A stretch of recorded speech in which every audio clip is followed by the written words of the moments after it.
Well, our speaker today is Lois Norrgard. She serves as the National Field Organizer for the Alaska Wilderness League, where she leads strategic grassroots outreach efforts for the organization's campaigns focused on the Arctic National Wildlife Refuge, the National Petroleum Reserve for Alaska, and the Tongass National Forest. Lois has dedicated many years to protecting public lands, beginning her work in the late 1990s. Motivated by growing concern over the degradation and loss of natural ecosystems she was witnessing firsthand, she made the pivotal decision to leave her role as a co-owner of a small graphic design business to focus on conservation and biodiversity protection. And she's here today to tell us about the work of the Alaska Wilderness League to protect the state's extensive wildlands. Please welcome Lois Norrgard.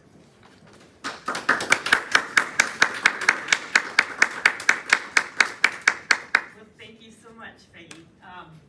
Hopefully this is working and I will be able to remember to talk into it. Yeah, thanks for having me here today. What I'll do is show a short film that's been put together about the Arctic National Wildlife Refuge. It's a beautiful, it's just a clip of a longer actual full-length movie, but you'll have a chance to see some of the amazing wildlife and lands that are up there.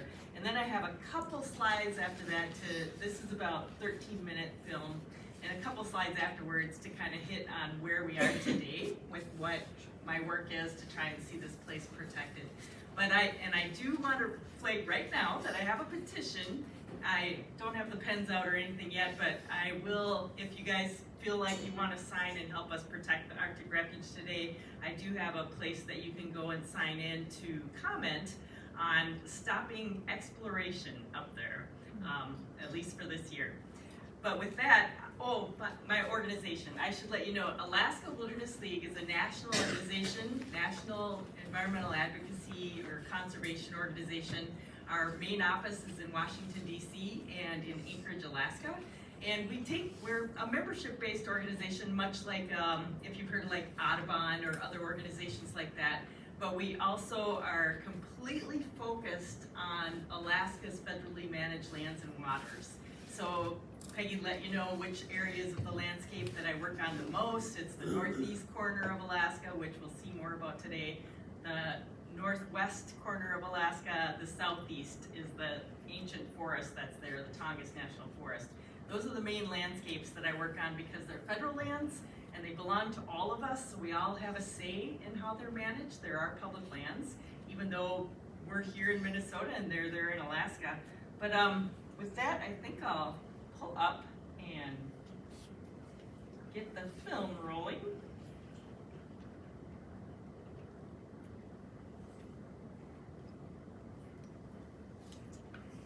Hopefully sound will work well. I'm not sure, I didn't have us check that. Oh, perfect.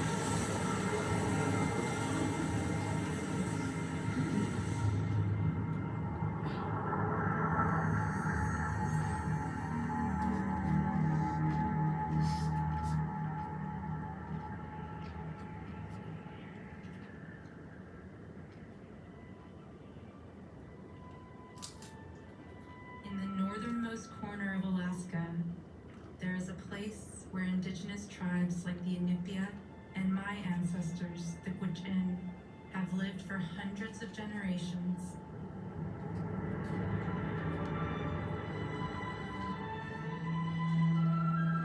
This is the Arctic National Wildlife Refuge. Some call it Anwar, others the Great White Nothingness.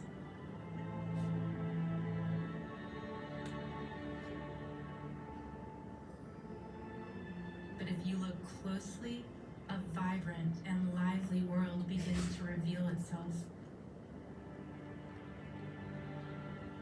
thousands of years, this community of animals, people, and plants have successfully lived in balance with each other. But there is an increasing threat to this fragile world. We want to sustain this place for generations to come. But just hearing about it isn't enough. Everyone should see it for themselves.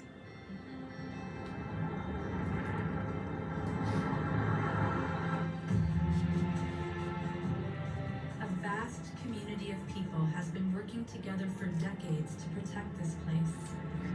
One member of that community is National Geographic photographer Florian Schultz. When I started photographing the refuge, I had no idea what I would find.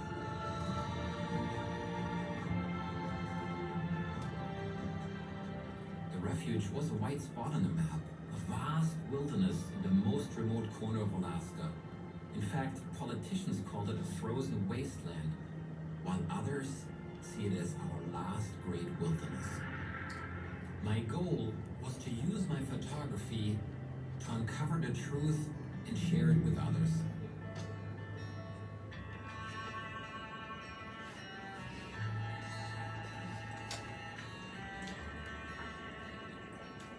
In recent decades, the ice leaves earlier each year, giving way to an extremely short spring season that reveals wonder in every direction. The growing sound of wings begins to fill the air.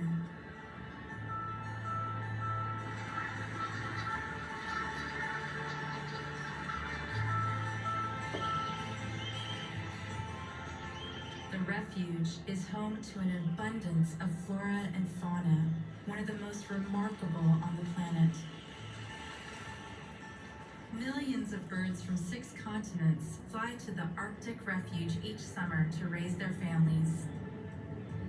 The golden plover flies up to 10,000 miles from its winter home in South America to Alaska's Arctic. And the Arctic tern flies even farther, completing a 25,000-mile round trip between Antarctica and the Arctic refuge.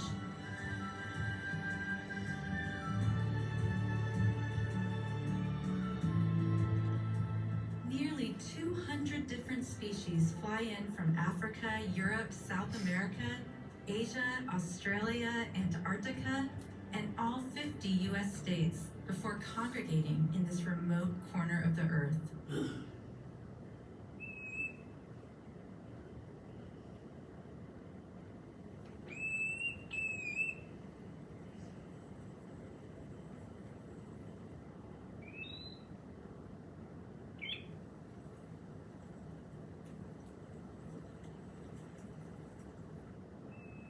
This plover has to work hard to protect its chicks, but still, they're always curious about what's going on.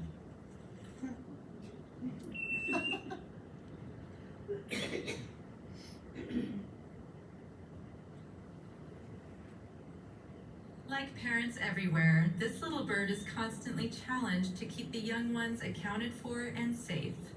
There's always one who's late and last.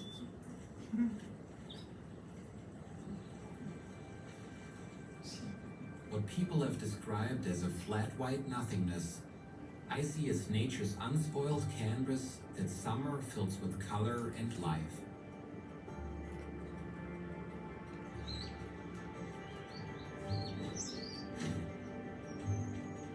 Some birds find homes in the most precarious and unusual places. But most rely on the food and safety of the coastal plain.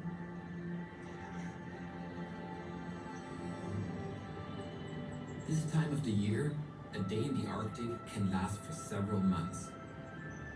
The sun never sets during the summertime.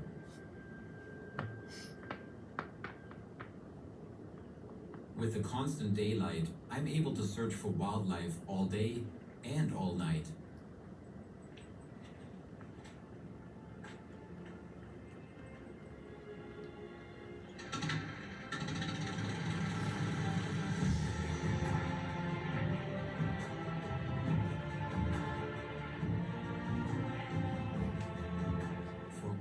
100 years, US presidents, conservationists, indigenous people, and concerned citizens have all been working together to protect this place.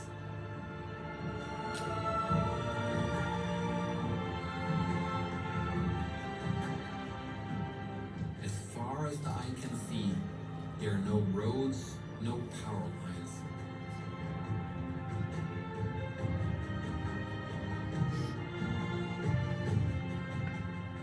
It is a vast wilderness where the animals have the freedom to roam.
This is our last great wilderness. It so deeply touches my soul. What place is more worthy of the name refuge than this coastal plain?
The greater Prudhoe Bay area.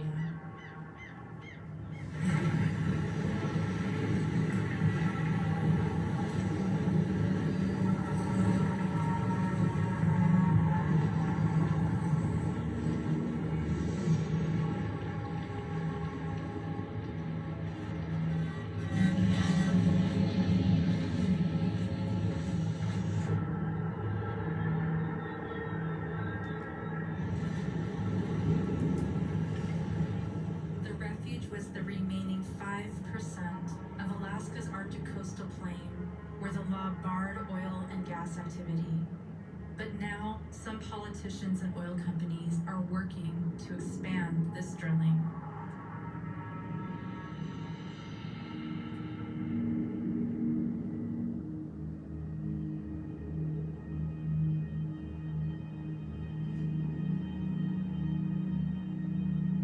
Imagine this.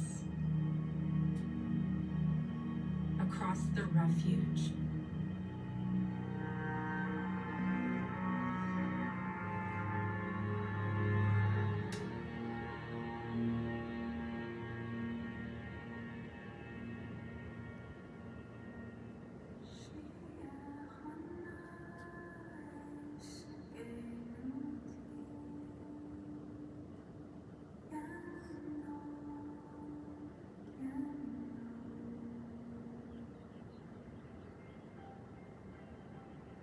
Right now, we still have a chance to protect the Arctic Refuge, and we can protect it.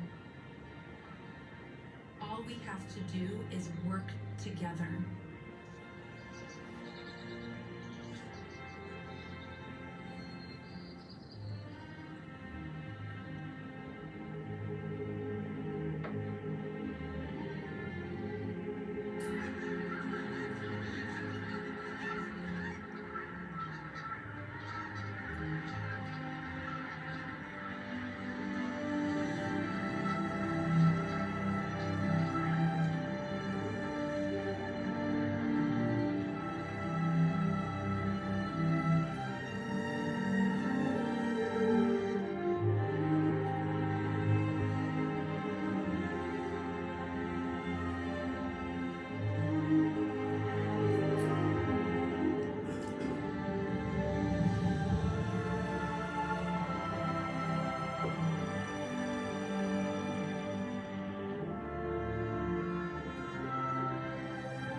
And I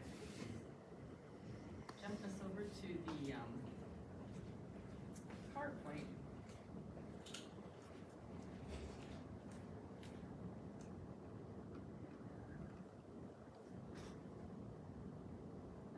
Presenter mode.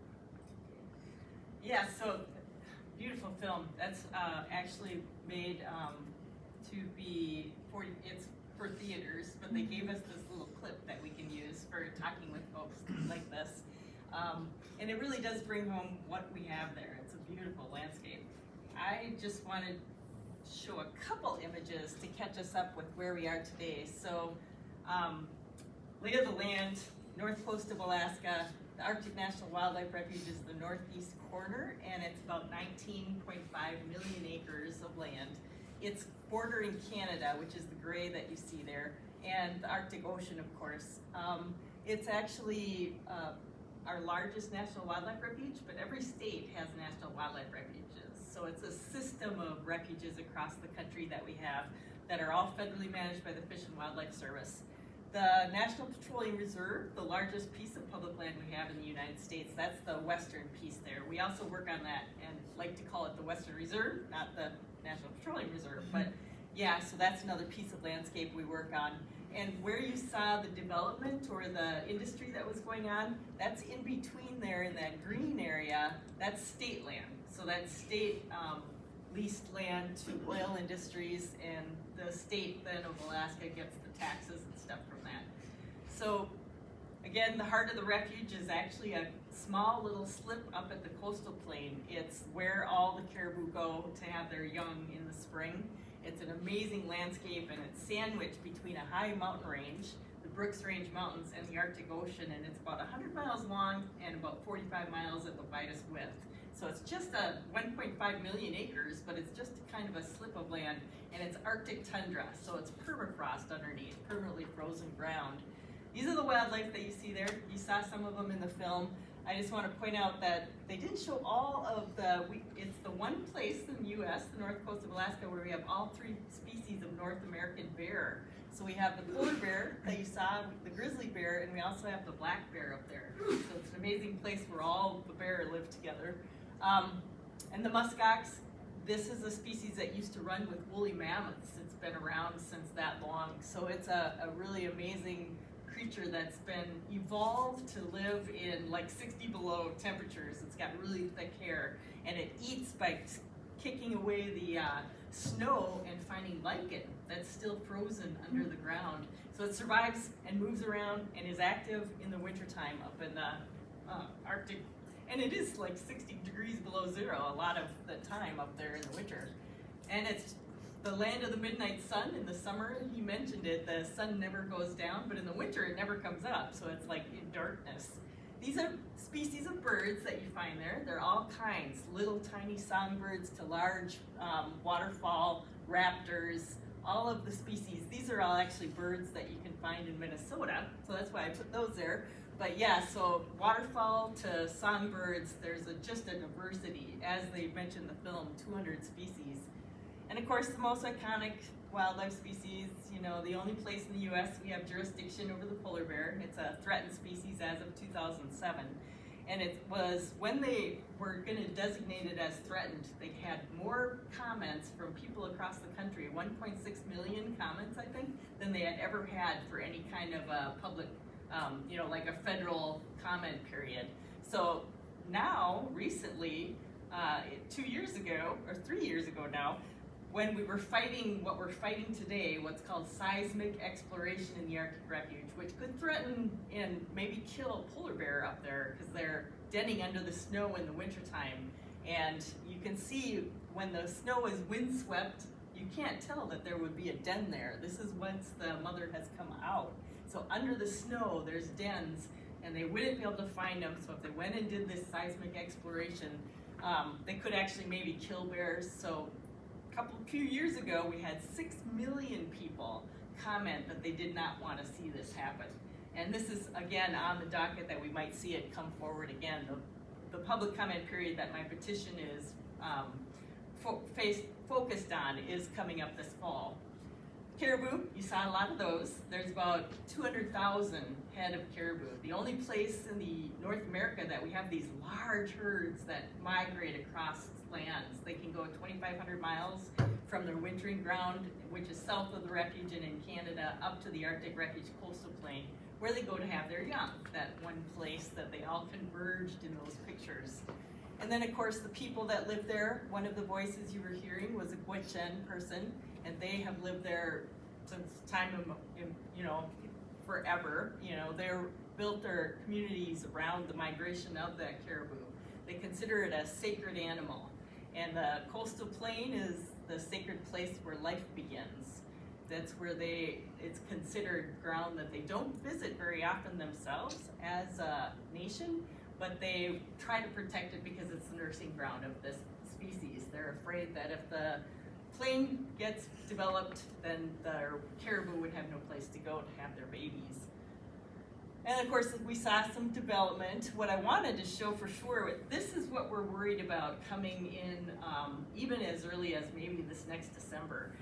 Large trucks that crisscross the tundra in grid patterns, and they pound 60,000 pounds of pressure every so often. What they're trying to do is pick up where liquids might be under the ground. So they do this big grid pattern, east to west, north to south, and you end up seeing this pattern on the ground that lasts. I think here I have a picture, yeah. Up there, the top, they were allowed to do one truck passage in the coastal plain back in the early 80s. And you can still see those scars today. Those pictures were taken just a few years ago. And then, of course, this is the grid pattern. That's state land where you can see what it actually looks like after they're finished doing their exploration. But these big trucks are like 90,000 pounds, bigger than we allow on our highway systems, bigger vehicles than that. And then the tractor trailers pull big flatbeds behind them, and that's where all the employees and all the equipment and everything is. So it can be very destructive. This is what we're trying to say we don't want to see happen in a national wildlife refuge, because it's national public lands for all of us, and it's set to be a refuge for wildlife. So we're working with getting people involved to have your voices heard in our government and in our Congress to say, protect the Arctic Refuge. There is a bill introduced to do that. All of the Minnesota Democratic delegation is on board as co-sponsors of that bill, and the Senate bill. Both our senators are on the bill already too. So we have a lot of support in Minnesota for seeing this place protected. But we also have to weigh in administratively with the Fish and Wildlife Service and the Department of Interior and let them know we do not want to see this kind of activity in a wildlife refuge. And that's what the petition is based on. And we're asking banks and industry to stay out. We have all six major banks in the lower 48 or the U.S. And 5 major banks in Canada have all said they will not loan money to any company that wants to go up and deliver or do any kind of projects up there. And we have insurance companies stepping up and saying, we will not underwrite or insure any company that wants to go up and do any kind of development up there. So we're starting to try and influence industry by saying, you know, people don't want it, companies don't want it, it's bad PR, you know, you probably don't want to go there. So, but there is some leases in the hands of a company, AIDA, Alaska Industrial Export and AIDA, AIEDA, Alaska Industrial Infrastructure and Export Authority. They have some leases, so that's the company that might end up contracting to try to get some of that exploration this fall, this winter. So that's what we're trying to stop. That's my organization. I can open it up for any questions. I have a couple pieces of information on each of the tables if you guys want to pick something up just to have. And otherwise, I hope that you will be interested in signing my petition. And I'll put some pens with that. You know, the last time we had this threat, this is what we were fighting when 6 million people weighed in and said, no, they don't want to see this happen. And if you do put your email down, please do, but we will send you an invite to be part of our list to stay up to speed with what's going on with this issue and stay involved with as this process rolls out this fall, when new actions come up and that kind of thing, and you'll get our newsletter, that kind of thing. You'll get an invite to that. All you have to do is unsubscribe right away, and if you don't want the emails.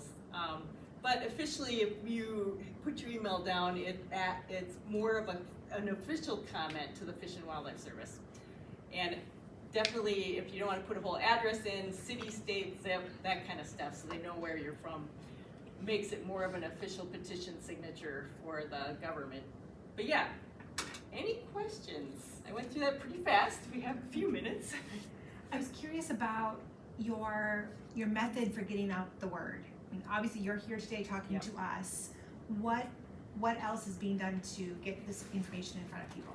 Yes, this full-length movie is being shown in theaters across the country. I don't think we have, it was in St. Paul at the Science Museum a couple years ago, but yeah, there's speakers like me going to anybody that invites us, you know, so we're talking to groups across the country. We have action alerts going on. You know, the Alaska Wilderness League, our sole focus is on the Alaska federal lands, but we work in coalition with a lot of organizations, the Wilderness Society, the Sierra Club, the Audubon, you know, National Wildlife Federation. So there's all kinds of organizations that are working with their own memberships to get the word out too.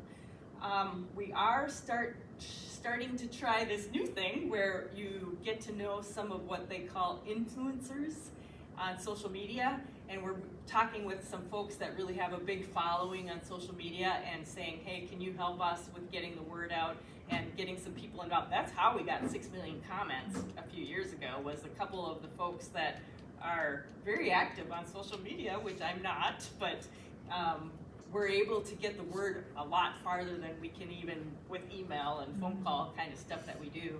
But yes, we are trying to work with some people, individuals. They're catching the interest of folks who have big followings for whatever that whole world is all about. But yeah, so whatever way we can, we're trying to get the word out, yeah. And if you know other organizations or other people that might want to connect with this issue, please let us know, and you know, we can contact them. I know Gloria Peck from, I've known Gloria for like 12, 15 years maybe, something like that. And she's helped me over time, you know, a lot about the work I do with the Arctic and Alaska. And she was the one that connected me with Peggy. So it was nice that word of mouth, yeah, I know somebody who could do a program for you. So yeah, if anything pops up that you could get the word out that we're trying to raise awareness right now.